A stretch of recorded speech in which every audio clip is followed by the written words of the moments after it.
تو نبی صلی اللہ علیہ وسلم نے کیا دیکھا کہ ایک شخص ہے، اس کا سر پتھر سے بار بار کچلا جا رہا ہے، اور اس کے بعد اس کا سر ری گرو ہوتا ہے اور وہ پھر کچلا جاتا ہے، اس کے بعد وہ پھر ری گرو ہوتا ہے، اس کا سر وہ پھر کچلا جاتا ہے۔ اللہ کے نبی صلی اللہ علیہ وسلم سے یہ حالت دیکھی نہیں گئی، نرم دل تھے بہت ہمارے نبی۔ اللہ کے نبی صلی اللہ علیہ وسلم نے پوچھا یہ کیا ہے؟ فرشتوں نے کہا یہ وہ شخص ہے جو نماز کے وقت سو رہا ہوتا ہے، یہ وہ شخص ہے جو نماز کے وقت سو رہا ہو، نماز نہیں ادا کرتا۔ دیکھیں اللہ تعالیٰ بہت رحمان اور رحیم ہے، بے شک اللہ چاہے سارے گناہ معاف کرے، لیکن آن دی ادر ہے یہ احادیث اس لیے ضروری ہے کہ ہم اللہ کو مذاق نہ بنا لیں، اللہ کو مذاق میں نہ لیں، ٹھیک ہے؟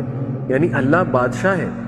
آپ خود سوچیں کہ آپ ایک سی او سے مذاق تو نہیں کر سکتے نا، آپ ایک بادشاہ سے کو مذاق تو نہیں لے سکتے، اس کی باتوں کو، اس کی وارننگز کو یہ کہہ کے کہ نہیں نہیں نہیں وہ تو بہت رحم دل ہے، بہت رحم دل ہے، وہ تو معاف کر دے۔